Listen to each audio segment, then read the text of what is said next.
Hello, everybody, and welcome to another episode of the Let's Get Chatting podcast. We have today with us, we've got Lena and Lucas, both sort of been in the music industry. Lucas is in the industry. Lena's like ex-industry because she just wasn't good enough to cut it. I'm joking. Future rapper. yeah. Future rapper, man trapper. She's popping off. How's everybody doing anyway? Just to start off, let's just sort of just general chit chat. How's everyone's day been, week been, what we've been up to, sort of? Oh, I've had such a quiet week, honestly. Like, I wrote like a song and then I've just had the rest of the week off, which has been quite nice, actually. Before I get back into gigging every week, it's been nice just to have a few days where I just don't do anything, you know? Play video games and stuff like that, chill out for a bit. What are you playing? Mate, I've sunk another 50 hours into Cyberpunk in like 2 weeks. Oh, I was waiting for the Fortnite. That's such like there was really bad reviews of that when it first came out. Like... Dude, I was one of the day oneers. I played through it. It was terrible. Don't get me wrong. Like it was so glitchy and horrific. Like everything was wrong with it. But I played through. The story's great, and it's Keanu Reeves. I mean, you got to play that in a video game. It'd be great. I mean, it's great now. What GTA will be like as well. GTA will probably be like that when it first comes out. It'll probably be really shit at first. And that's tradition now. It's like game comes out, people pre-order it. It's crap. Yeah, there's so much that goes into them. They're so big that now they have to like they find the bugs when it's released. It's like anything. It's just frustrating though because they've been working on it for so long. It's the same thing with Fortnite. How many thousands of people do you probably have working there, and you still can't get an update out on time? Yeah. It pisses me off. Yeah, the amount of money they make. That's the thing. I'm sitting there at midday, put my kid to nap at a very specific time so I could play Fortnite and I'm sat there for 30 minutes, server's not responding. I'm like, cool. But I'm at work bringing in the bacon for the family and she's at home. Hey, you know what? Watch it. I work all night and weekends. I work as well. Don't start that with me. Dude, how long did I wait for that update that one time? Do you remember? Oh my god! When you live streamed, it was like 3 hours late. There was like 600 people watching me wait. Yeah. For this game to come out. Welcome to my gaming channel where I don't actually game. It was funny though because it was like a huge event. He was like, "Babe," he goes, "This is gonna be it. This is gonna be it." And then it launched, and then everyone was like, "We're going somewhere else." Oh, like by the time it launched, everyone was like, "We're going to bed." So this is ridiculous. Then I started a really shitty podcast, and here we are. Which is a pleasure to be on. Oh, crikey. Well, my week's been... I was fucking ill. Lena already knows, but I had, like, tonsillitis, man. She's going to be like, oh, my God, he's always so ill. Like, but I actually was sick. Right? She's such a bitch sometimes. Like, honestly. Such a bitch. It's funny because Lena's probably going to tell me about her week, and I'm not going to know a lot about it. I just don't pay attention. You had sick, you had the fever and stuff. At least you're honest. Yeah, go on, babe. What are you up to? Working. So she's a photographer. So you know Abby, right? Yeah. She did some work for you, yeah. I don't do as many like gigs and stuff like she does. I do more of like the weddings and the family side of things. But yeah, I'm putting together a styled shoot. I still have some editing to do. I'm in the trenches of my Mother's Day minis, and yeah, that's awesome. I didn't know that about you. That's really cool. Abby's amazing. It's just a small world, eh? Yeah. Well, I went to school with Abby. Yeah. How about that? Yeah. So like, she's like, we're in the same year and same classes and stuff at school. So when I seen your pictures, I was like, oh shit, you know. Yeah, dude. Like honestly, it's like the best ones I've had since I've been doing this whole. Yeah, no, she's good. Her gig pictures, honestly. Really fucking good. She just did some honestly, I saw them and I messaged her and I was like, girl, these are sick as fuck. Like these are fucking badass. Like I don't understand how she does that. I can't work like in low light situations at weddings. I'm like I panic and I'm like, oh fuck. And she had like red light just gleaming on this dude. Yumi at 6 was the last I think. I was like, wow. He reposted it. So it's like that's cool. Yeah, it's awesome. Cool. I know. I said to her, I was like, when I leave, I'm just going to have to send everybody your way because I don't trust anybody else. Like, I'm really happy for her, but it also sucks. It means her prices are going to go up and I'm fucked there. It's just cool, Lena. She's not been into gig photography yet. She's a really good photographer. So I'll just be like, just fucking do it cheap, like. I snuck a camera. A pack of knickknacks and we're good. Honestly, I snuck a camera into the 1975 gig in my bag, in the bottom of my bag, and I was Are you not allowed to take it. professional cameras in? No. That's crazy. It's my phone. And I had the worst night of my life watching the Shut up. I really fucking hated it. I had to mute so many like reels that pop up of the dude just talking on stage. I'm like, why is this my thing right now? Dude, like songs are cool. I think he's weird. Thank you. He's super weird. He is weird. Cool. He's weird. All the girls are like, oh my god, he's so hot, and I'm like, huh? Okay, he's got that like weird druggy type vibe to him. He loves it. I'm like the total opposite. Sure he's not. Sure he's not high. Honestly, I do not find him like physically attractive in any capacity whatsoever. But when he sings, I'm like, amen, hallelujah. Yeah. Like Bruno Mars, ugliest motherfucker you ever seen in your life. But when he starts dancing and singing, I'm like, hello. Oh, I don't know what it is. That APT song is it's a banger. Yeah, that and. I don't know. I just can't explain it. Josh like, why do you like them so much? I'm like, I don't know. I just do. Their music just makes me feel something. I don't know what it is. Like nostalgic feeling, but for what? I don't fucking know. I just like it. So get out of my face. Yeah, I wasn't around in 1975, so I don't know. As you can tell, she's American. She's very like in front, like, oh fuck yeah, I love this shit. And like, it was Brits are like, yeah, they're cool, man. Talk more on stage. This is great. Honestly, the 1975 fans were like a fucking cult. I have two tattoos of them on my body. Of him? No. Like, I wouldn't be here if that was imagine just Matthew Healy just blasted on my side, like my whole back in his hand. Yeah, microphone dangling. Oh my lord! Oh god, no. Anyway, Lena, we're not here to talk about you. Shut up. Why not? I'm interesting. We're here to talk about Matty Healy. Yeah. No, I'd leave. Like, Josh just left the chat. Oh, my camera's breaking up. No. Yeah. Like when you're on the phone with your parents and you just stop and like turn your Wi-Fi off real quick, so then you're like, oh, sorry, my phone died. I just could not talk to you anymore. I've never done that, but now I'm gonna. Thank you. I do it a lot. Honestly, I don't know if my parents are ever gonna watch this. I'm like, shit. Top corner Wi-Fi mode, disconnected call. Sorry, my phone died. I'll just go full blanco and just airplane mode that shit.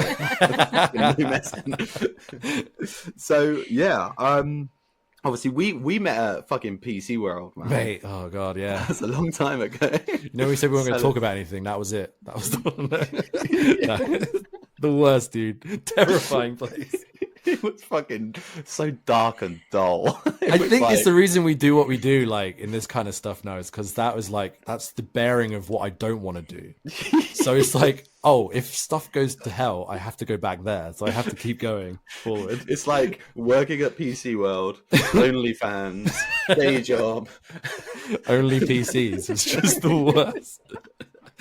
Like fucking trying to like, yeah, this printer's amazing. It's like, can I buy a laptop? Yes, but you have to buy 10 other things too to make me feel good. You need Microsoft 365. I'm going to use it to play RuneScape. Yeah, but you need a Word document with that, you know? What do you do with your photos when you take them? Do you put a photo album? What happens if there's a house fire? Just build up this anxiety to the customer until they give you money. It's horrible practice. Do you not get commission? No, but I get an ass kicking. It's funny because it's so true. Yeah, it's horrific, dude. And like the thing is as well, it's like I went into phone sales after that, and after doing all of that, I've subtly realized like there is such a darkness to any form of sales, and you sort of walk out of it, and you're like at the end, you want to take like a really hot shower and just like scrub the darkness off. So I do that. Yeah, it was fucking. I do that. I'm like, oh, Mother's Day, moms, it's your time to be in the picture because you're never in it because you're always the one taking it. And then they realize and they're like, oh shit, yeah. And I'm like, come on then. Come on. Weddings. Why is wedding photography so much? Because at the end of the day, the pictures are all you're going to have left. Yeah. And they're digital. So if your house burns down, you don't have the album sitting in there. So once again. You should start selling cloud storage too. She used to be part of the know-how team. I'm getting anxiety now. I need to buy cloud quick. I fucking hate buying cloud storage. I have to do it all the time. It's so annoying. Oh yeah, my Google capacity keeps going up and up. I'm like, why am I paying £5 a month? This is ridiculous. Isn't there something like through Amazon or something? Like if you have Amazon Prime, did I read that right somewhere? But then Jeff Bezos gets money, and that's the worst. Oh, yeah, that's a fair point. Oh. They do. I don't have an Amazon account. But you're both probably using Macs, so you can't talk about giving bad people money right now. There's children in China building your products. Let's calm down. That's like any product ever. Yeah. Like my grandma worked at Apple. My iPhone was made in the Isle of Wight. I'll have you know. What? No, it wasn't. That'd be great. I'm from the Isle of Wight. That's a segue. I know. That's why I said it. Cool. Wow. You have like a list of like things to segue in. So, look, my grandma worked at Apple for 25 years. Don't you dare fucking disrespect her like that. Did she get shares? Yeah, she had a shitload of shares, but that's so cool. I think they died with her. No, burn my shares with me. I don't know where they went because that's Lucas's not next for me. subtitle. Yeah, burn the shares. I used to have Apple shares, but I burnt them with me. Oh, so all hailing from the Isle of Wight. Segue, boom. So when did you start? Like genuinely, like obviously with the music and stuff. When did you start? Because I remember even when we worked together, it was still like something you were grinding. Yeah, I've been grinding for a long time. Still am, to be fair. I don't think that ever stops unless I become a millionaire, which would be great, but that was not going to happen.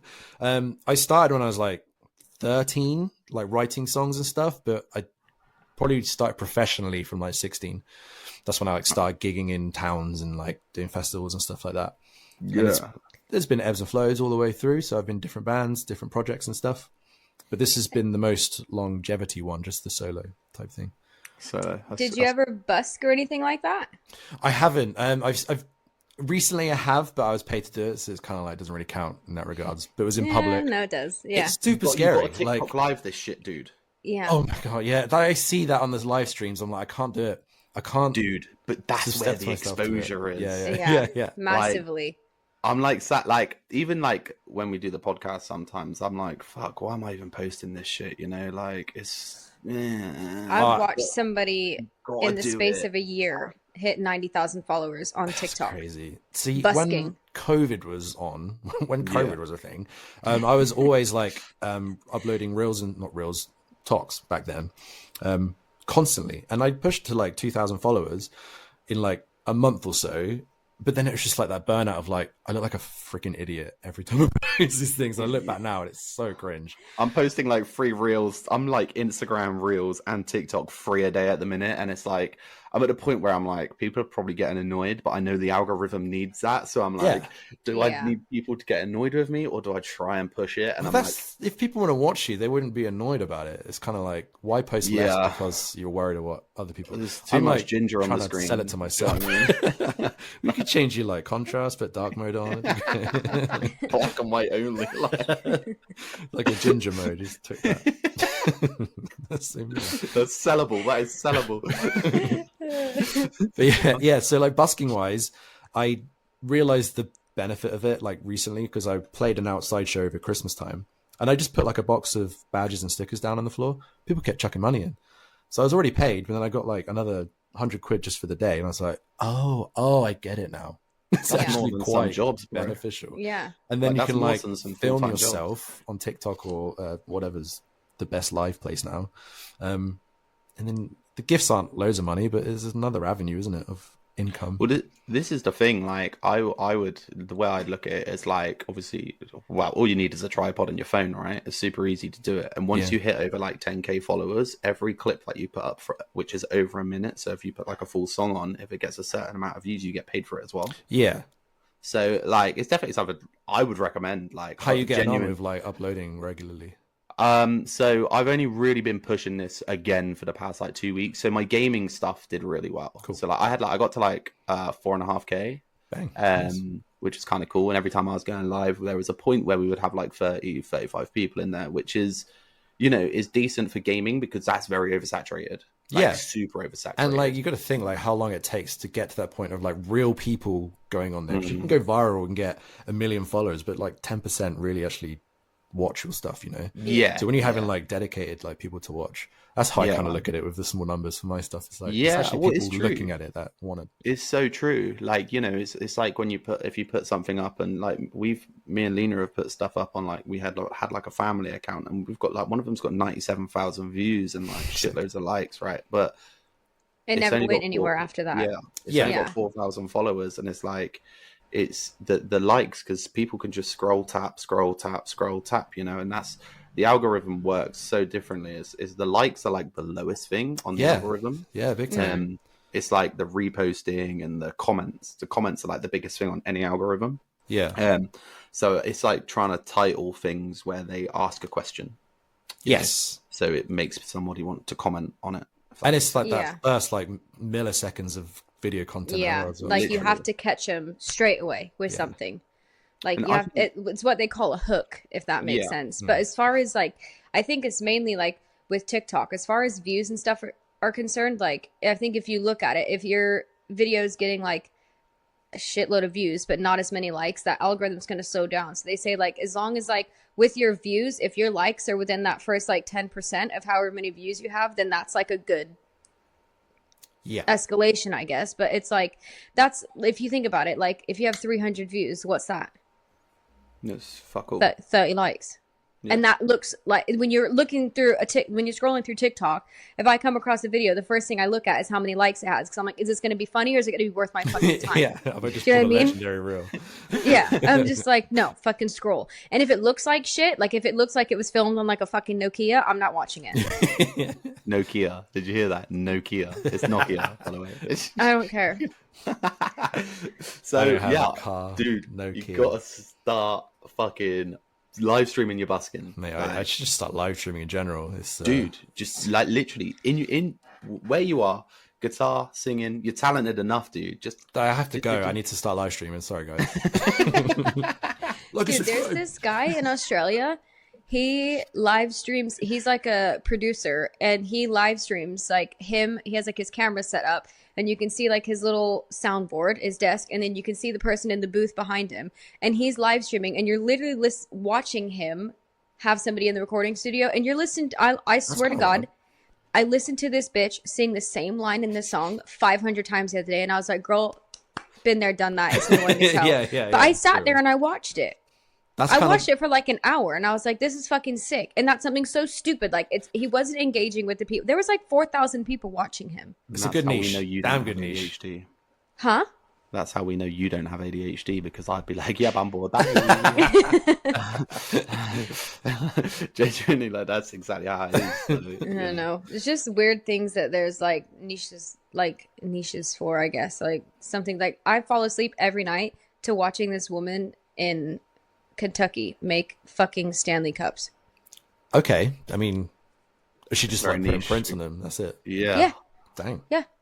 Dude, It's I have to go to ridiculous. sleep and I hear this fucking woman talking like this. Hey y'all, gonna be pink. Blah blah blah blah. And I'm like fucking eye mask on, wearing my like shit, man. It's so I do feel like periods of like watching different things on YouTube. Like one of my recent ones was watching a guy with circuit boards for like old technology and just soldering stuff. I know nothing about it, but I was just like locked in for like a good 2 hours. Just next video.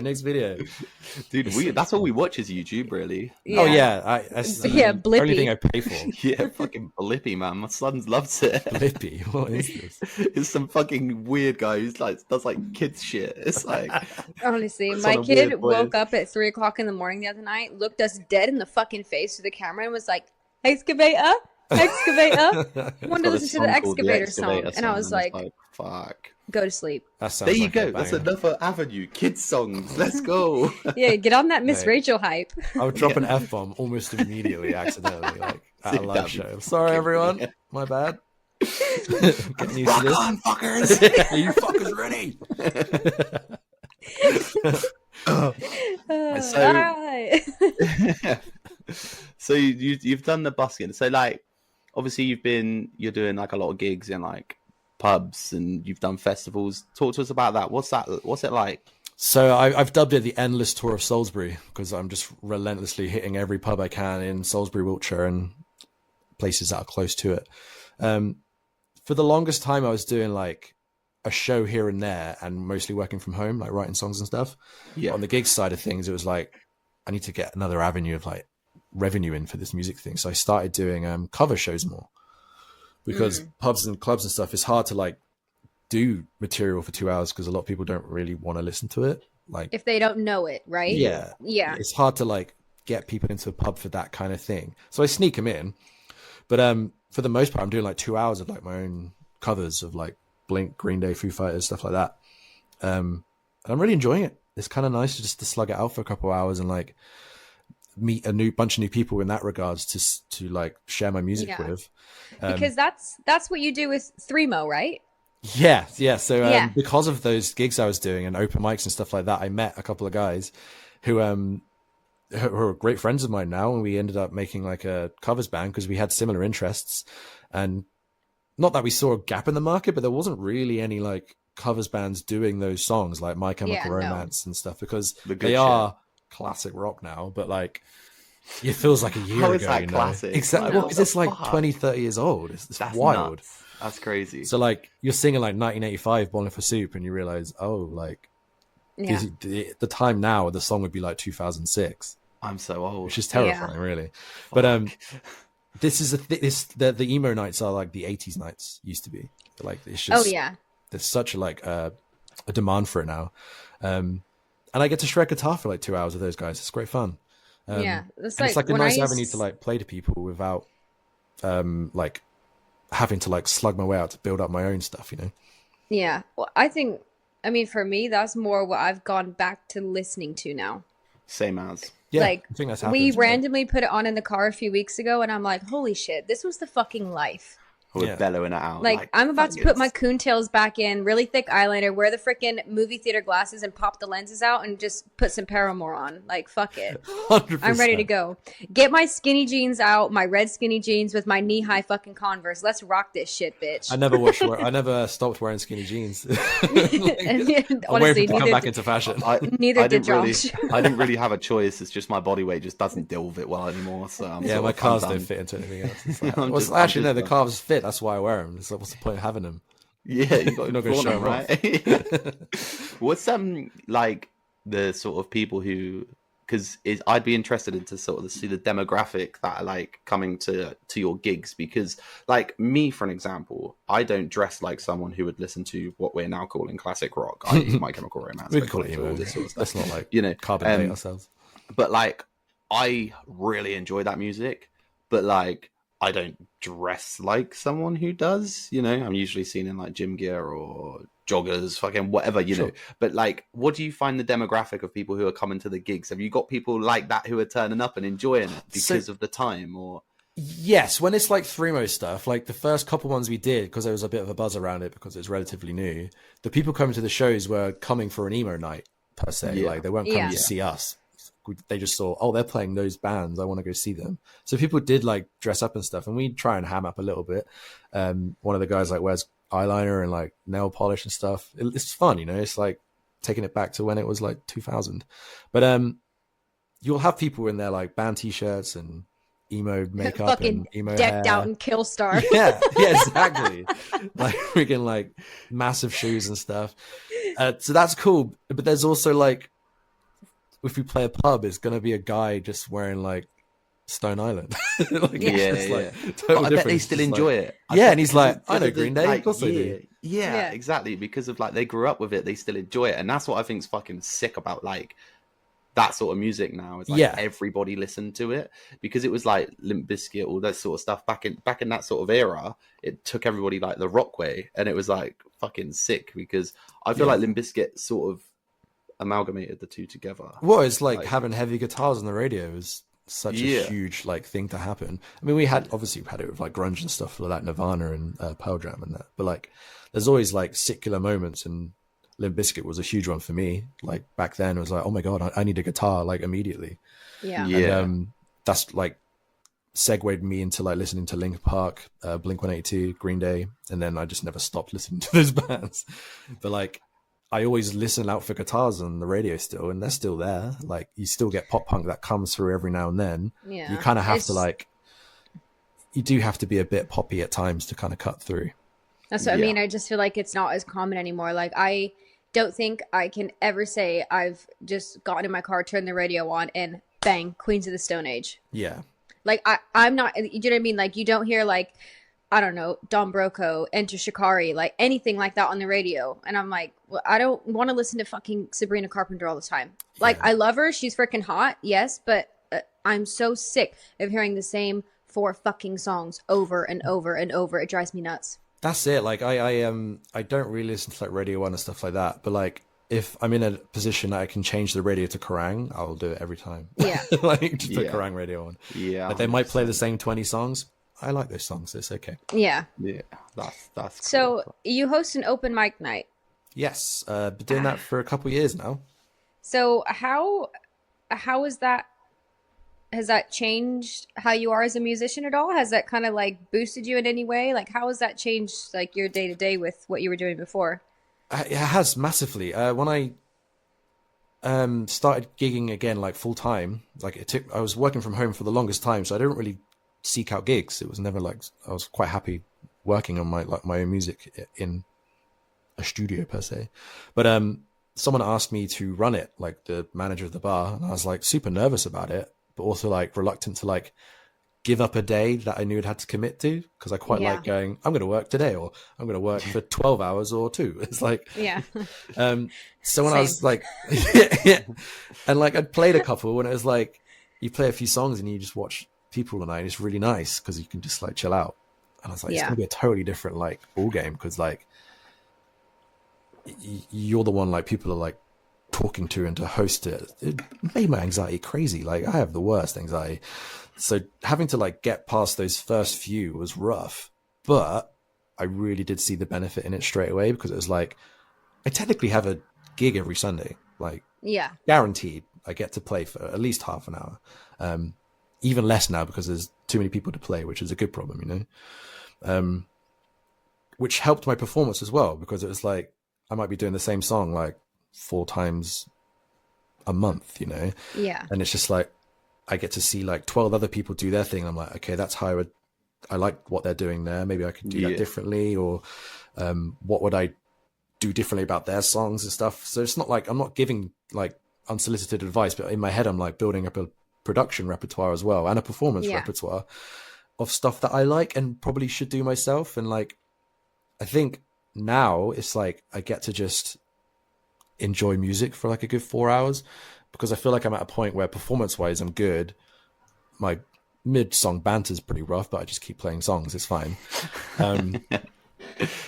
And I just feel like it's like, right now, the next step is to like connect with these musicians and like write songs with them and perform with them in other ways, like taking them to shows. Like, I recently got to pick a couple of supports for one of my gigs, which rarely happens because the budgets are tight. Everything's tight in money these days. But like, getting to choose 2 people that I knew from the open mics, or like just from the music scene in general, was really cool. And it's felt like the next logical step for me is to start helping people in another way, you know? Yeah, because you've almost like laid the base foundation for giving them a platform as well. Like, if they didn't even know where to start. Yeah. Like, everyone always said to me, you need to do an open mic night. I'm like, bitch, I can't write music.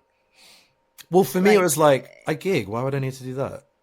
But no. I really quickly saw the need for it as like, oh shit, I do suck. Like, everyone needs to practice. And I wasn't really practicing at home. I was just gigging. I was just picking it up from there. So having like a place where I had to go every Sunday was like, I still do, but like, it's like a place that I can try out new stuff. And then I can see it in other people's faces. I can see people that are super confident, don't need any help at all. Some people that might need to just be like helped along a little bit. It's like, because it's terrifying getting on stage in any regards. Yeah, it might fuck that. be a pub, but like, it's arguably terrifying, or because it's like, you know, there's a drunk guy in a Stony jacket, or like a person stuck in their emo phase like me wearing skinny jeans still. And it's like, these are like real musicians. I'm terrified. It's like, you're a real musician. Just do it. Just play, you know? Yeah, no. And like, gigging at pubs is the fucking worst, because you always get that one asshole, play Wonderwall. Yeah, it's bad. I'm like, dude, I still do. Off. I'm going to turn up and say that 100%. Honestly. Dude, play Wonderwall, man. Well, I've had like this idea for ages. I want to write a song called Wonderwall. And it's just not that. Not It's that. Like, Yeah. I wonder, like, oh Play my this. God, you know my song? That's so sick. Thank you. Starts Yeah. off like the same, Yeah. and then just What the changes. fuck is a wonder wall? This guy's like one tear coming down. That's cool with like the open micing as well, because you're like, you can never like be too good. Yeah, You know, exactly. Yeah, there's always like- something to improve on. Like, I'm relentlessly doing that. I listen to like a lot of like comedians like on podcasts and stuff, and it's the same with them. Like even like your like top tier comedians, like your Joe Rogan and stuff, they still go, like they call it working out. Like they still go do that weekly. You know, they're still testing shit, trying out new shit, and you know, and you're never too good. Yeah, I think if you hit that point, that's when you slow it down, because you're just gonna fall behind. Well, if you're playing to like your fans, it's hard to go wrong. But if you're playing to like new people every time, it's like you're getting those reps in for like what people might want in the future as well. And like if you have new material, that's why comedians do it, isn't it? They just try out new material, and if it falls flat, they won't do it at their show. And they've got nothing to lose in that regard. So a lot of people can treat open mics as like a gig, and it's like, this is the thing I need to do. I need to be perfect. It's like, no, you don't. Just have fun. Yeah, just get up there, like 15 minutes, just have a good time. Fuck about with it. Because ultimately, it's people are there to get pissed and listen to music, and they're going to forget tomorrow anyway. Yeah. So you might as well just have a blast, and like obviously practice and stuff, but like don't go off and go, oh, I sucked, that was really bad. So it doesn't matter. Yeah, nobody's really judging that. But I think with the open mic stuff, have you found it then easier when you are doing gigs? Have you found that the open mic nights have helped you almost like not build confidence, but like build the confidence like in slipping in more of your own music into those things? Because obviously you're getting more practice with those, like in like getting able to put them in front of people and getting their reactions back, right? Absolutely. Yeah, it's 100% getting those reps in. Every time I do those things, it's like, oh, I can perform this song this way. I can take that to the gig now. Or like I can try new covers and just kind of like shake the rust off of older songs. There's like no worries in that regards. And it's like, that's how it went live. I know it's going to go like that live. So when I go to a gig, it's just going to be like that. You kind of like have it in your back pocket kind of thing. Yeah. And it's always that funny thing, because like social situations, I'm useless. Like I'm nervous. Like, oh, there's people. Gross. People like, you go on stage and sing. It's like, yeah, but it's like anything. If you just practice and practice, it's like you got nothing to worry about. Yeah, you almost have to separate your mind a little bit. Yeah. Like be like, you almost have to like, when you're singing, like when I sing, I'm not Lena. I wasn't like, you know, the girl that was a veterinary nurse. I was like, you kind of have to be somebody different. It's almost like the saying, fake it till you make it, but you kind of have to force yourself like way out of your comfort zone. Yeah, because ultimately, if you're up there as the shy one, everyone's going to go, oh, that's the shy one. That's not very good. Today is going to be good. Like the girl on fucking Pitch Perfect. So like if you go up there and you're just like living, like just trying to be a rock star for like 2 hours, people are like, that was really cool. They must always just be like engaging, that. So I'm gonna go right? to the next show. Yeah. Cool. And the pubs and like open mic circuits are great for that, because you're engaging with strangers for the most part. People that roll into the pub and like new faces. It's not, like I said before, it's not just people that usually come to your shows. It's like new people. So you're just always like, that's how I deal with this person. That's how I deal with this person. That's how I deal with someone who asks for Wonderwall. Yeah. Have you ever thought about doing any? I don't even know if you've ever maybe done them. Anything like The Voice or X Factor, anything like that? No, not pretty. Never tickled your fancy. When the Voices like first started, I thought it was kind of cool. Like I did watch it the first couple of years. It's Tom Jones, the man. Then it kind of got cynical. I get a bit cynical about this kind of shows, because I feel like they're not treated right, and the people it's not how it really is. Yeah, and it's like the people that win, it's like, no, like sure they might be great, but like you could see the people that should have won, but ultimately it's more like who's the most marketable, and it just felt a bit. Yeah, it's image based, isn't it? Yeah. The thing is with The Voice, but The Voice tried to make that not a thing. They were like, oh, blind auditions. You're full of fucking shit, because I had to go through 4 auditions where these motherfuckers looked at me and picked everything apart about me before I was even going to go there. I'm not what having sad that. story am I going to say to get some fan? No. And that's the thing is like American Idol is the same. Like I was My cat lost a 16. whisker today. I'm really Honestly. sad. So But can you like my song? honestly, but that's what they do. They try and like they almost like force you to have a narrative. Like if you've ever watched American Idol, anything, you'll notice everybody's got a fucking sob story. Yeah. Everybody. Or something. Like my grandma's cat had freaking ball cancer 4 years ago. Okay. Cool. You know, but yeah. Her name was Iris. His name was Iris. So I'm going to dedicate this song by the Goo Goo Dolls. Yeah. But no, the amount of NDAs and shit that you have to go through for things like that. I remember going in when I was like 15, 16, and I like, they put this stack of paper in front of me and I was like, what the fuck is that? Oh, like, yeah? That's kind of wild. I was like, I was like, that is just nuts. Like, it was everything. Like, they own you. Yeah. And I'm sure you can appreciate that. Like, just like with any record label, anything, they literally fucking own you. Yeah, it's hard to like process that at a young age as well. Like, without like a lawyer or like, because your family is like, I'm not a music lawyer. I don't know. What am I gonna do? Yeah. But I think even like as an adult, like, I think everybody that's in the music industry, like your dream is to like get that big label, get this and get that. But then I feel like with more creative musicians, like if you're willing to fit the mold, good for you. But I feel like you're a bit more like on the creative side and different side. So I just feel like if would you feel like you would have to conform to a certain thing, you know? That would kind of ruin it for you, right? Yeah, like on the lowest level, I was like asked to do an open mic, and even that was like, oh shit, I have to do this every week now. So if someone's like, you're part of this label now, you have to do interviews 4 days a week, and then you need to gig at night and not drink or have good food and stuff you have to do. I was like, please don't. Yeah, don't blink the wrong way. I'm an adult now. It's like the Nickelback documentary, isn't it? There was that Nickelback documentary that came out that we watched. Yeah, I haven't seen that was fantastic. Oh my god, it was so good. Is it on like Disney? Netflix. Okay, fair. It's on Netflix. It was really freaking good. Like to go through about what the labels do and that sort of shit was really interesting. Yeah. Like, so I didn't even ask. Like, so is gigging just full time for you now? Is that it? Or are you still doing your graphic design? As such, but it's the biggest part of my like music thing I'm doing now. I was doing a lot of freelance stuff on Fiverr. Yeah, I remember you were doing like the graphics and all that. I still do like I don't do graphic design as much anymore. I still do songwriting and stuff on there, but I needed to build up, and you kind of hit not like a plateau as such, but like there's only so many songs you can do before you ever charge too much, and you don't really want to undercut anyone else because it just brings the value of everything down. And AI is not helping much in regards to writing stuff. Oh, I can imagine. It's not helping my job either. It can pretty much fucking do my job. It's so annoying. It's like literally it can program a phone system like that. It's actually crazy. That's wild, man. It's nuts. So I used it not for like art stuff, but I used it for like, I need a business plan for like a single release or something, just to see what it's like. It's actually pretty good in that regards, which it should be used in that sense. But then even that takes away like marketers' jobs. It's just like, it's so brutal. Yeah, it's savage. Like, I think that's why it's that's a good thing about like social media, music, like any sort of media, i.e. podcast, streaming, music is personal. Yeah. I don't think AI will be able to take that. It will not be able to take the musician singing the song. It will not be able to take so far someone's. I mean, it'll be very hard for it to sort of be personable in that sense. Yeah, it's developing really quickly, but like I think even Harrison Ford like signed his likeness off to be used now, like in perpetuity.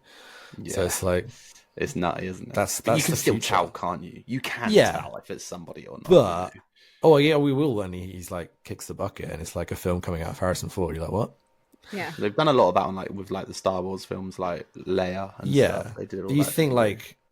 I think the first time you see is it I can't remember his name, Tarkin or something like that in Rogue One. Tarkin, yeah. In the cinema, I was like, what's happening right now? This guy looks real. But then obviously you kind of like lock in and be like, actually, no, it's not. But we're not even that far into it. We're really early stages. So like soon it's going to be like, write a Lucas Hardy song and it just like scours the internet of all the music I've ever released and just goes, here you go. Yeah, that's crazy. I mean, I guess I can see it definitely taking over like the jingle side of things, or like the royalty free music, or like the crap you see on like a fucking car commercial, or the car's like, I mean, things like that. I can definitely see that it'd be very easy to take over, because there's nothing special in that. There's nothing like amazing about it. Like it's like, it's fucking elevator music. Unless right? you're like gunning for like iconic song, it's quite easy to just. But then it's been around for a while, isn't it? Like stock music in that regards. Yeah. I don't know how much money those people make, but if you've been around, have you ever walked around Poundland before? You go in there, there's always this playlist playing of like, I'm probably sound like an asshole. It's like the worst songs I've ever heard. Yeah. Like if you just go in there one day and listen, you're like, oh, this isn't even like real music. I know exactly what you're saying, because part of my job is putting on hold music on phone systems. Nice. So you're just picking like generic song one. Dude, I've got like, there's thousands and thousands, but everybody goes for the same one. So I'm thinking I might just start do that instead of releasing songs. Just let me know. Yeah. I'm like, I got a special one for you. Just force my music into the ears of Dude, millions. there's so many phone systems. Their voicemail is my voice, and I'm like, what the fuck? Like, trippy. It's crazy, because they're like, like we don't like the AI, or we don't like this. Can you just do it? And I'm there like, oh, hello, thank you for calling, I don't know, dental practice and so on. And I'm like, fuck me, how many people are going to hear that? Please like and subscribe to... Yeah. I'm going to start doing that. I'm leafleting it when I install now as well. Yeah. Like... oh, is that... Oh, sorry, that's my card. You better hope you never get a company called like Sizzling Sausages or anything. Then you'll be fucked. Fuck out of here, man. Just got a lisp, grow up. You've got a lisp? A little bit, but now we've mentioned it, it's going to come out, and she's a bitch for doing this. I've never noticed that. Have you always like spoke without S's before? I'm going to be like, hi, Lucas. No, it's not going to happen. So, obviously, all of you, shut up, Lena. All of your stuff's on like YouTube, right? Yeah, like, I try and like get it everywhere. Like, YouTube was like my main thing, because I was doing covers on there for a really long time as well. Because just having video is such a great way to like promote music. It just seems a bit more engaging. But most recently, I've been putting like songs out like every month. So they're on Spotify, Deezer, Apple, anything you can think of. I just press a button and it goes to all those stores. Same with this, yeah. Yeah, because even if it's like one listener from somewhere, it's cool. But video wise, I've not done a lot on YouTube recently. But it just feels like short form content, and like the gigs have kind of like taken over what I'm doing. So I'd like to. It's hard to manage it all at once, you know, like balance it all. Dude, I feel you on that one. Obviously, like with having like our son and like trying to like live life, do this and like, because I literally try it. Like the ideal life for me would be able to be go to work, be a parent, go to the gym, stream, do a podcast, and I'm like, I don't have enough hours. Yeah, I like genuinely don't have enough hours to do anything. And like having like a schedule like that's like. It's tough to stick to as well, because I live off momentum, but fuck, too much momentum, bro. Too much momentum. Yeah. So obviously with like the Spotify and all that, how's it going? Like, are you like? It's cool. Like I desperately try and ignore the numbers, because it's like disheartening at times. Sure. You know, you see people like post their like Spotify wrapped up, whatever. You get an artist one as well, and people post those. It's like, here's how I've done. I'm like, fuck, I'm doing terribly at Spotify. So I'll just post a picture. Thanks for listening. Just a thumbs up. Like, eating one candy from the amount of money I made this year on Spotify. It's good in regards, like it's cool to share, and I've had a couple collaborations as well. So it's like nice to like have something that's like widely available. I enjoyed that part of it. Because it's like, where can I find your music? I'm like, everywhere. Yeah. Whereas before it's like, go on YouTube. It's like, I don't have YouTube. It's like, well, come on. It's 2000. Yeah, whatever. You're lying. You do. yeah. Oh, it's the ads. It's the ads. I get it. The ads do fucking suck. Dude, I pay for premium now. I've never not going to. Oh, dude, we are so close to paying for premium. It's like, so we good. watch like Ghost Hunting, and they're like 2 hours long, and the fucking ads, bro. Do you have Spotify? Yeah. So cancel that. And just have YouTube Premium, and you get YouTube Music. No, I can't cope with that. I don't think Bad? I can do that. Bad. I love can't cope with Spotify, it. man. I love Spotify, bro. Honestly, I put my Spotify DJ on. Hey, Lena, how's it going? Yeah, it's so sick. Is that really what it's so like sick. now? Yeah, Dude, it's I do like a crazy. free It's an trial AI. every now and then. Oh, I have like a AI is personal AI Disco Dion on my fucking phone. It's great. It's actually really good. Like it does. I think it goes YouTube's through, like, just the done history. that. Like it announced it like a day ago, and it's like you go, I want this playlist today, I want this. Are you a YouTube affiliate right now or something? Yeah, dude. I'm just trying to save you money and like get you know what you need? Do you need cloud storage? Yeah. Yes. You need one of those what the heck are they called? The like NFC key rings? Do you know what those are? I know what NFC keyrings are, but like, is there like a... Yeah, you can get them made on Etsy, or you can just put them on your keys. And then like, if you're ever like gigging anywhere, like you can just literally just, if somebody says, oh, what do you want? You just tap it to their phone and it brings up, bang, your link tree or whatever that has cool all your idea. shit on it. I dig. So cool. That's rad. So I use like QR codes, but they're really hard to like push. They just feel really like scammy. Yeah, just like walk through town and just like anybody who has their phone open when you're walking through like Primark, just be like ding, ding, ding, you know? Listen to my shit. Lucas Hackey on YouTube, and they're fucking scanning around the shop, chasing you out of the shop. I'm gonna do it. Done. Do it. You need to go back to like Curry's and like find the radio section and just like Bluetooth your phone to it and just hide somewhere in there and just blast your shit. We've done that with like that Mac so many times. Yeah, just put our own stuff on. Closing time. It was like the last half hour was like just ruthless. Yeah, it was carnage. Like, no one turns up for like 2 hours, and you're like, fuck it. It was like there was people like on the scanner scanning their boobs. It was crazy. It was nuts. Do you have any like pre-show rituals or anything? Anything that you like have to do before every show? Pee. That's probably it, to be honest. Just pee. Do you do like all those like vocal warm-ups and stuff or anything like that? You just raw dogging it. Very long time. Yeah, I am raw dogging this thing. So it's a horrific technique, horrific warm-ups. I have like a couple songs that I know touch all the bases I need for the set. And I do those 2 songs to start, and I'm like, right, I'm good for the set now. Yeah, I'm warmed up. We're good. That's fine. Yeah, there are times I'm losing my voice. I'm like, shit, I should really stop like having whiskey during a gig, stuff like that, you know. Like, Lena's like, I always say to her like, oh, you should sing. She's like, no, I haven't cracked my chords recently, or some. No, shit I need like to that. go through and like break my voice again. Like he doesn't know what that means. I don't know. Yeah, shit. like because I'm doing it so much, it's like. Sure, I could probably take more care of it like you would at the gym or whatever, but like I just run in there and just start singing, start shouting. Fuck yeah. Have you seen those like Vox box things? Is that what they're called? What the hell are they? A Vox box. I'm gonna have to look it up. What the heck is it? It's like a vocal warm-up thing, but it's like a I think the I stroll do know thing. about. Yeah, the and people thing. just like have it in their mouth. Yeah, I saw a band like running on stage and he had it in his mouth and just like chucked it out before they went on. Yeah, it wasn't like a inhaler either. It was like an actual like.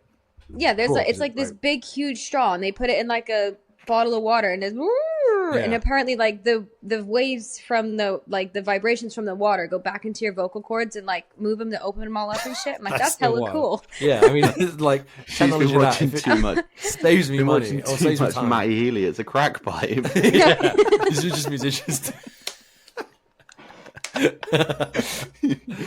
So what's like obviously what's like your biggest high? What's like your most sort of like your biggest high, like since you've been gigging all this sort of stuff? What would you say is like an experience that I've enjoyed, or like what gets me just high like in life? Well, I would have to go there. No, just like your best experience with gigging and stuff. Like what's given you that? I suppose recently it's like seeing people like mouthing the words to my songs or singing along to my songs, even if it's like friends, because it's just like they didn't have to learn those lyrics. Like, fuck it, it's doing its job. The word might just be nah 20 times, but but if it's like actual lyrics I've written that meant a lot to me when I wrote them, and then see people singing them back to me is the best feeling. It could be one person, it could be 20, it could be 100. It's usually one, but like. It's just that is honestly like the biggest high. Like if I'm playing like Basket Case, for example, and I ask people to sing, and I'll just step away from the mic and let the crowd do it. It's a buzz, man. That's cool. It's like not a power thing, but a power thing, right? Like you just feel like you're in control in a way. To a degree, yes, and I think it's that, and as well as the participation of it. It's like I know they're listening now. Like it's kind of like. It's not just a guy at the back of a bar who claps 20 seconds after I finish. It's not like a monotonous chore to them. They're not just there like, It almost helps you to be more engaged on like the other end as well. Like when you're getting that back from somebody, you're like, oh hell yeah, let's fucking do this shit, right? Yeah, it's more like a conversation, right? Yeah, it is like a conversation through music, and it's like I don't need to do the whole yappy bit in between of like me on YouTube and make sure to subscribe to YouTube Premium. Can't wait to say that at the end of this. No, that's like Chapel Roan. Yeah, but Chapel Roan, she just sang in the Grammys, and she literally just stepped back, and everybody singing Pink Pony Club. I was like, that bitch. It was very cool. I can't imagine like what that would feel like, especially like you say, like on that scale, it must be crazy. But even something smaller, like 3 people, even like you said, if it's something that meant a lot to you when you wrote it, obviously, you know that those lyrics have stuck with them because they mean something to them, and music is interpreted so differently. Like I will interpret a song completely different to somebody else, and I love that about music. You know, like I know full well. Sorry to bring it up. Robbers by the 1975. That is not a love song. Like it's not. It's got a really dark meaning behind it, but the feeling it gives me is not that. And I think music is very universal in that. So I think to know that somebody else singing those words that meant to you brings out like community. Yeah, and it feels like the work you put in kind of pays off in a way as well. It's like you can slug your ass off like to shows to no one or people that just don't care, and then you go to a show and like people are like, I know this song, play this song, or like play one of your songs. You're like, fuck, maybe it is working a little bit slowly, but it's working, you know. And it's like it shouldn't be the end goal is to like sell out and go play Wembley. It should just be like having the best freaking time like in that moment, because that might be their first show. That might be their first time coming out because they've been scared of going out in public and stuff. It's like, it's my job to make sure people have a good time, especially in the pub type gigs, because it's like you're being paid to play covers and entertain in that regards. Yeah. So if like I can finish a show and people are like, that was a really good set, and they mean it because they had a good time, it's kind of like, that's probably the biggest high from it, really. The money helps too, though. Yeah, I was going to say, what's like, so I'm just going to touch on what Lena said about songs having different meanings. Limp Bizkit Break Stuff only has one meaning, and it's break stuff, so you're wrong. Just on that point. And I'd like to, what's like the biggest gig you've done? What would you say is like physically the biggest sort of? When I was like 16, I played the Isle of Wight Festival main stage. So I'll ride that like high to the end. That was only like 2 years ago, which is crazy. Oh god! So I won this like battle of the bands in my old band, and we got to play the Isle Festival, like open up the main stage on like that is so sick. How did that feel? Terrifying. Like, I was gonna say that must have been shit scary. It was a buzz, but everything that could have gone wrong went wrong for the show. Oh no, did it? That was my next question. It took a couple years to get over it, and then I was like, "Fuck it!" Like no one really remembers. Like, yeah. And a lot of people didn't even know, like, when it was happening in the crowd. No. Like, oh no, it seemed like you were doing that because I blew up my amplifier. So I was playing guitar and singing. We had 2 guitarists, bassist, drummer, all of us sung, and my amp just blew up like mid song. I was like, oh, sick, that's really cool. And like we're looking for help, and we had no roadies because we were like kids, and all the people like working the people that just work in the tech, the production company. Yeah, they were like, I can't do anything. You haven't got another amp. You're like, can I use that one? No, that's the next band's. Sick. I'm just going to grab the mic and dance around like an asshole. And it just felt like 2 hours of just like silence, even though it was like 20 seconds. I was like, oh, this is so painful. And then we played like 1,000,000 miles an hour because we were just kids again. So it was just like, adrenaline was like, and lack of experience as well, right? Big lack of experience to go play a major festival after we played like our high school battle of the bands. It was like, right, we're in the big league, boys. Who the fuck's idea was that? We did like this Channel 4 interview afterwards, and like our drummer did all the talking, but we were all miserable, and he was probably the most miserable. And it's just like we're so sad about it. We're like, is that on YouTube? Because we can add it to the end of this. 100% tried to find it. I can't wait to title this. Like I need someone that's like filmed the television from that day because it would just be wild. I have the performance. Sure AI will find it. And I won't share the performance. You can find videos of the performance, but they're Nokia quality.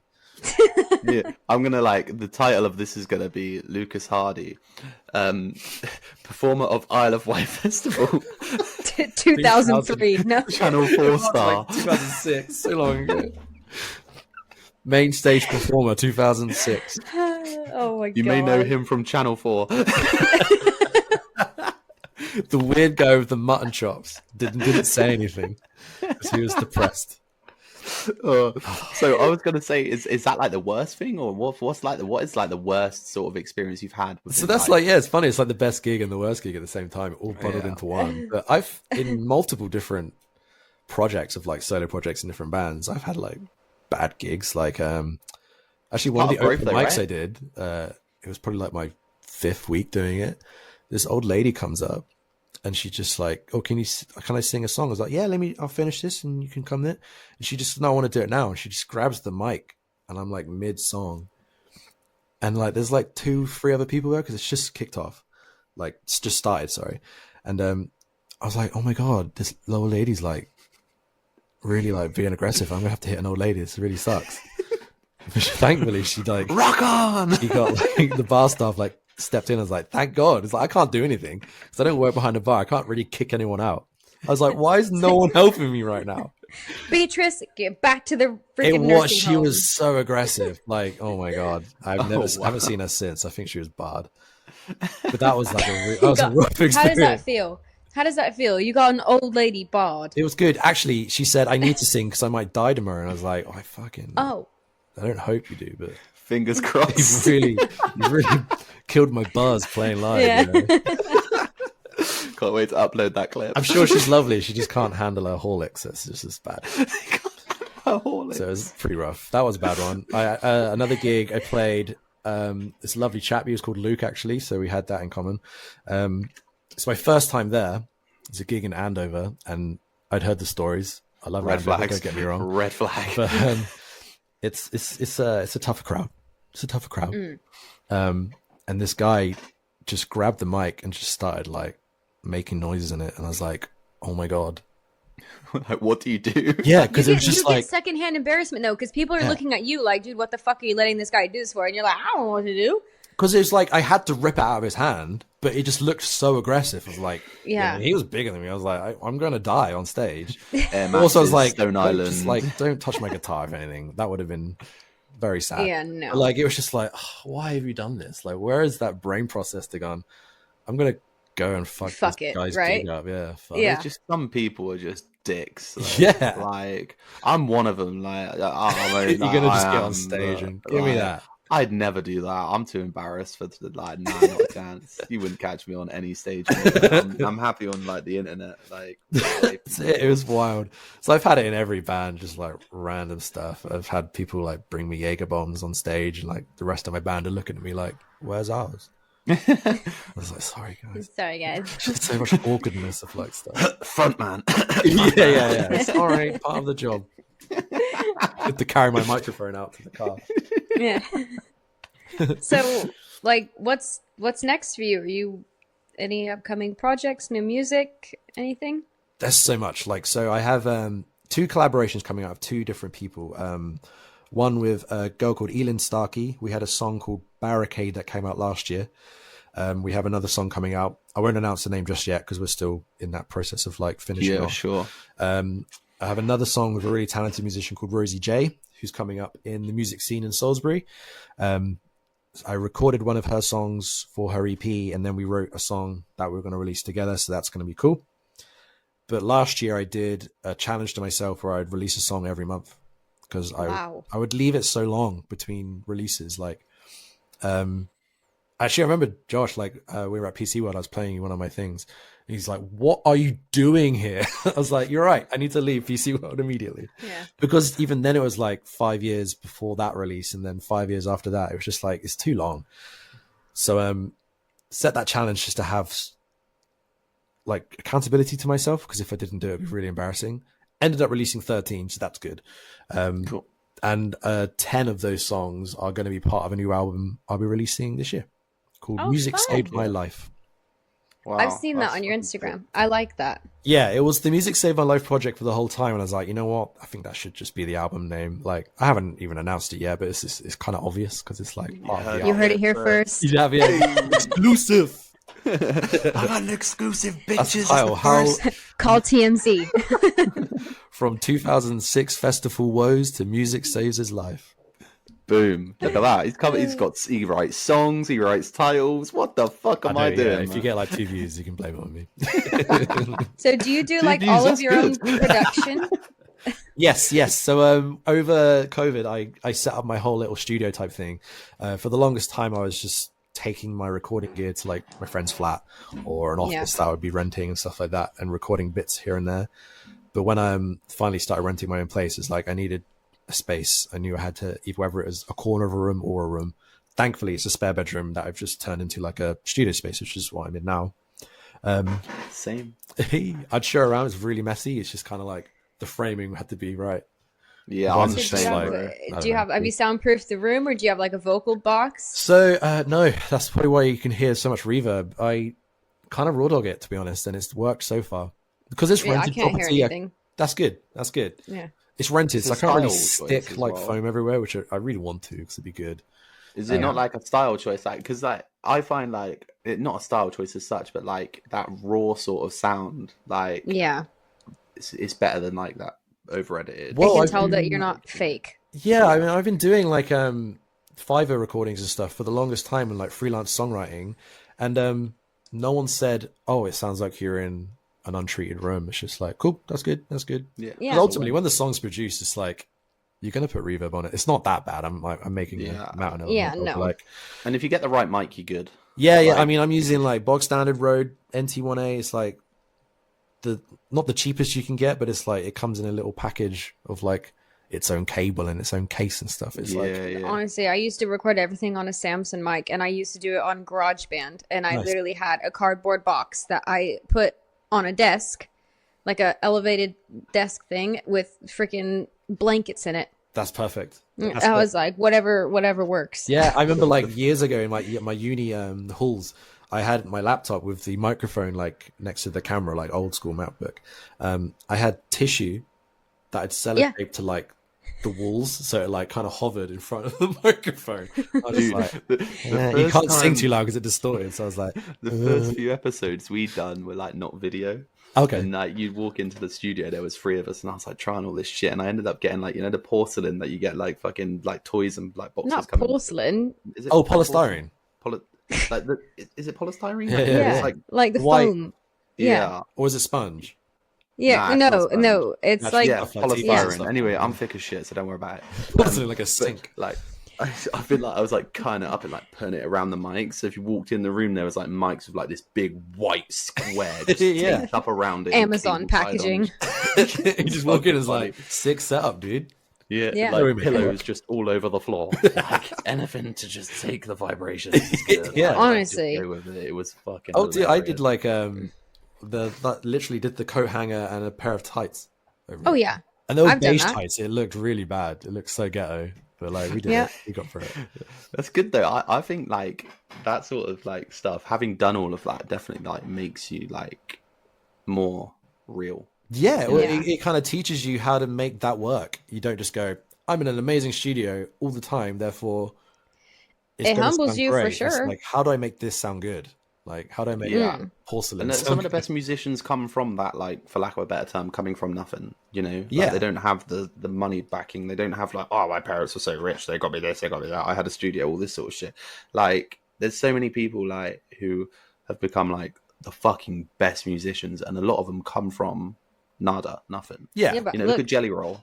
Yeah. Like, fuck. Yeah, like, don't get me wrong. If I had the money, I would have jumped straight in there. Like, I took family money straight you're up. A sellout. You're a sellout. Yeah, I don't blame any of those people that have that like head start, because you still have to not suck ultimately. Yeah. I think people. It's gonna sound horrible. That, like you said, lack of better terms, come from nothing. We have more. There's more purpose behind it for us. There's more meaning behind this. Like, there's more emotion, but like we're more willing to put in that extra effort to make it work. Because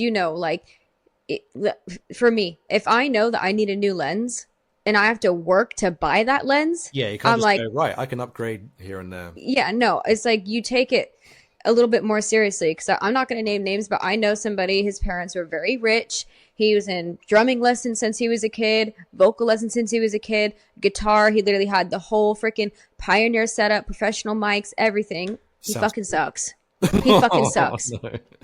He sounds cool as hell, though. But I'm like, but he was like spoiled rotten with shit like that, but he never took it seriously. And I'm like, it's because he doesn't have the need for the drive behind it. Because it was just handed to him, if that makes sense. Like, yeah.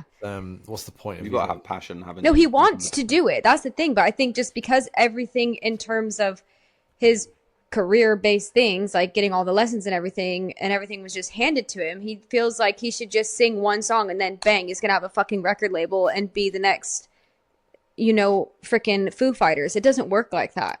Yeah, you need need to be humbled sometimes, and I do that a lot with myself. Especially I was humbled. Release my own stuff. Yeah, get sometimes. I'm humbled every time I look in the mirror, so don't worry about it. Like, so I'm gonna be humbled when I go downstairs and take my makeup off, so it's fine. So we got the album coming out, and that's fucking sick, dude. Cool. Yeah, I have not done an album since like 2017, so like to have something new out, and it's completely like. Well, not completely. It's still pop punk in regards, but my last one was acoustic guitar predominantly, and this one's more full band. So it's like pop punk hits, like stuff that I love, stuff that I grew up on. It's because I'm in a position that I can do that now of like having my own space and like being able to like record loud guitars and stuff like that.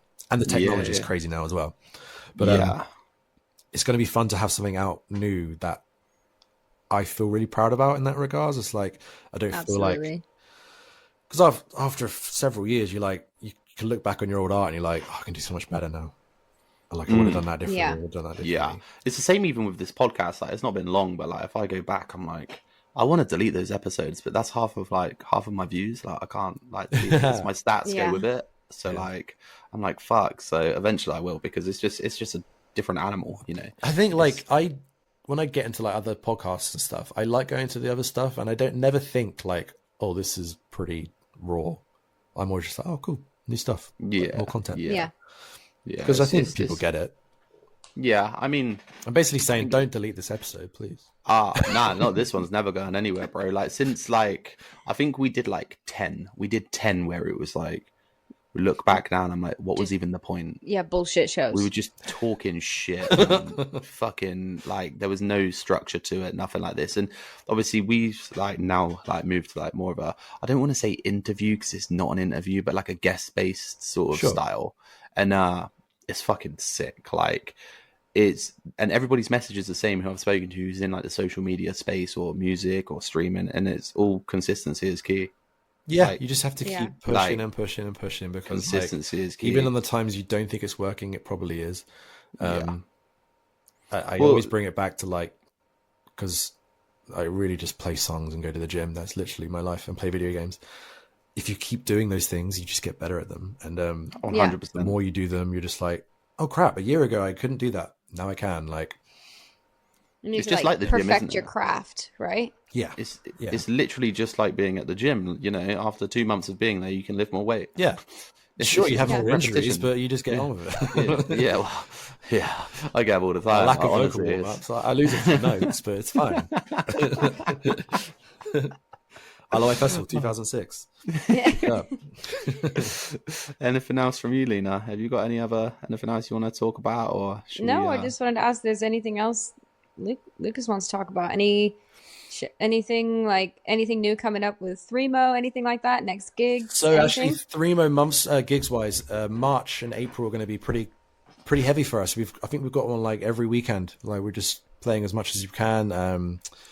Couple in Salisbury, couple elsewhere. You have to find that on social media though. I was gonna say, I want to know elsewhere because I want to come to one, but I don't really fancy going to one at Salisbury. That's fair. That's fair. I've literally, it's so many times. It's so funny because I genuinely have been on my phone and been like, "Babe, this is my friend Luke. Listen to his music." It's like, "Wow, this is sick." And then someone else will come up. I'm like, "Babe, it's Luke again. Listen to the music." Well, I'm playing Pusey. I can't even say it right. Pusey. Yeah, tomorrow. Pusey. Never been there before. It's near Southampton, isn't it? I don't know. I know it's 40 minutes away. My friend's driving, so it's called Pusey. I'm getting there. And there's Amesbury. I'm playing quite regularly now, and Andover. So that's the Kings, right? Not super Kings. Yeah.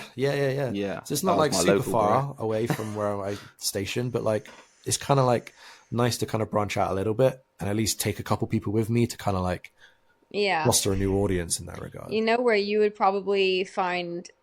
I'm not telling you what to do, by the way. This is going to sound really cunty. Says place to play. I'm in. Brighton. Oh, dude, that'd be so rad. Fucking balls to the wall in Brighton. Oh my god. I don't know if the pop punk scene's great there. Just come to Nashville when we live there. Just come to Nashville. You'll be fine. You're gonna go move to Nashville? We're moving to Tennessee, man. Yeah, that's so rad. Yeah, when's that? There. I'm just waiting for my visa. Oh dang! Just waiting for my visa. Somewhere between 8 and 20 months. He's ginger. We can't have this one in here. Jeez. Hey, Haley Williams came from there. We're good. Yeah. Hello. Damn, I miss those posters. Yeah. You took it down. So do I. Where can everybody find you?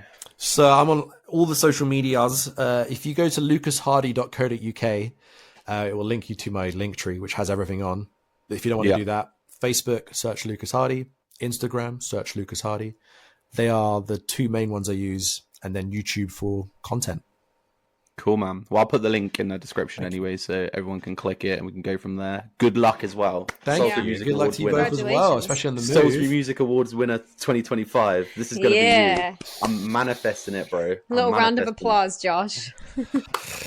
I can't. The audio thing's on the other side, and I can't be able to figure it out. First time I've been nominated for 3, and if I don't win any of them, I'm going to be so upset. Delete the episode. You know, like you have like this. He's like, I'm changing my album name. Music ruined my life. I could just imagine, like, when I probably won't say my name. I could just see this invisible camera like pan into my face, and just like on Friends, where Joey's like. Yeah. She told him to practice your accepting phase. Yeah. Beyonce, if she doesn't win something, she's like, oh my god, she should not have won Country Music Artist of the Year. I'm gonna fucking leave that there. That's some bullshit. Funny, right? Yeah, that's it. Well, and as always, if you are watching, you can subscribe to our YouTube. You can Instagram, Facebook. We're literally everywhere, just like Lucas is. We are literally everywhere. YouTube, Spotify, Apple Podcasts, Instagram, TikTok, YouTube, like Facebook, fucking everywhere. So yeah, just check it out. Let's get chatting. Google it. You'll find it, and we'll be there. Thanks for listening, everybody, and peace.